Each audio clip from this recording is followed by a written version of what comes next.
Yes, the Amazon, basically, we've heard this for a while, but the FTC is now going after Amazon's commerce business.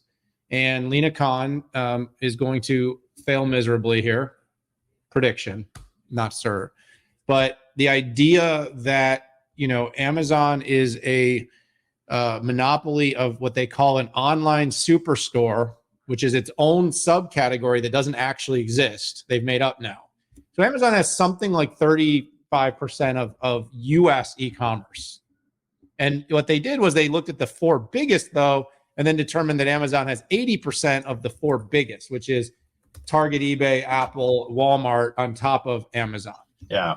And then they decided that maybe people only and exclusively are able to buy their goods and services from these four particular competitors in Amazon. And then they made a case based upon that. That effectively Amazon is forcing people to use their marketplace, which they're not. And then they're forcing people to use their logistics and other services if they use their marketplace, which, maybe there's some required service utilization there, but no one's requiring to use their marketplace in the first place. And in that case, Amazon's always able to be more price competitive than those selling in its marketplace. Now, here's the other problem, though, with their entire argument is, Pat, I'm pretty sure you don't have to buy toothpaste online. You can buy your hair products or your favorite supplements or whatever you want to buy. I swear, Pat, there's a CVS and a Walgreens on a few corners in town. You can go to the HEB, the HEB here in Texas. But there are quite a few places that you can buy, including Walmart stores, Target. You can actually go in and buy all this stuff on your own. So the fact is the argument is being filtered down, Pat, into little small bifurcations of the market so that somehow they can convince that Amazon has this monopolistic power. And frankly, they just don't. If I go onto Amazon and I see the hair product that I need is more expensive, I have the right to get in my car and I can drive over to Walgreens, or I can go to Target or Walmart and I can buy it there. I can also, by the way, shop it around online and look at other stores. I can look at eBay, I can look at Target, I can go to all their online stores and say, so I'm not forced to buy anything. So this definitely doesn't cut the consumer harm metric. So then the second question is, does it cut the competition harm? And the truth is Amazon is doing nothing more but really driving and forcing innovation. They're forcing innovation on speed of delivery. They're forcing innovation on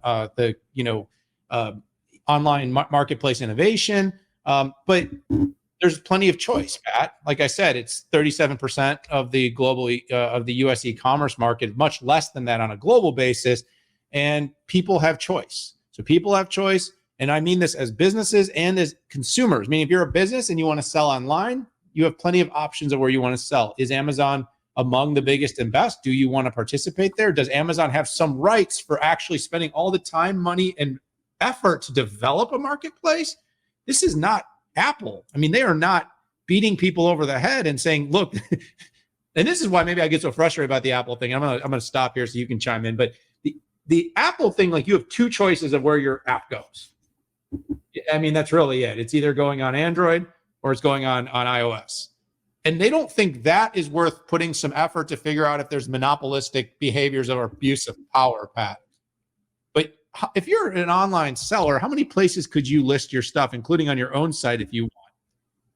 Tens, hundreds, thousands of different options, Pat? I just simply don't get it. I don't get why this is the choice. This is the thing that the FTC and U.S. taxpayer dollars wants to focus on, when in the end, consumer is largely winning. And if you're a business, you have enough competitive choice of where you want to put your time and effort. And if Amazon's charging you too much, sell it somewhere else. Yeah, so Amazon dominates U.S. retail. I don't think anybody can argue that. And Amazon, I think, so dominates? You think that's the right word? Dominates? I mean, I'm asking, like, you think it's dominate? Dan, ask your neighbors, ask your family, where is the first place they go to for online commerce? And 99 out of 100 of them will say Amazon. You did cite the 37%. That's what I found. It's not over 50%, but it is a dominating force. It's a very strong brand. They do have competition. Now, while Lena Khan has whiffed so many times, statistically speaking, the next lawsuit will have a higher degree of success. Those are just statistics. and it's like a batter getting up to bat. You all balanced. I love it. We're kind of doing the John Ford thing here, but On the other hand, yeah, and there Yeah. are some emails that sound like smoking guns. If you can kind of go in there and look through them, and I did, and they're not pretty. So who knows? This one might end up a little different. I think that this one's going to come down to market definition. When you look at the grand retail, Amazon has very small market share, right? When you look at online retail, it's very large. And if Lena Khan and company can essentially go in and put up that market definition, come up with some smoking gun emails about how they're treating marketplace, and if they do find evidence where Amazon took marketplace information and used it to manipulate their own pricing to get themselves an advantage, then they're gonna be in trouble.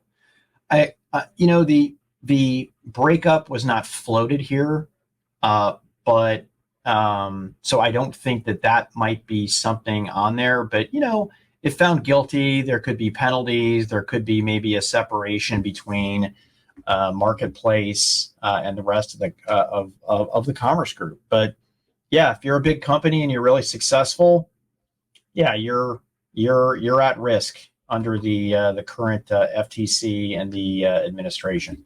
So wow, antitrust is always fun, Dan. And I don't know which way this case is going to go. I do wish that FTC would spend more time on companies like Apple, where it's literally black and white, than Amazon, when it's more shades of gray.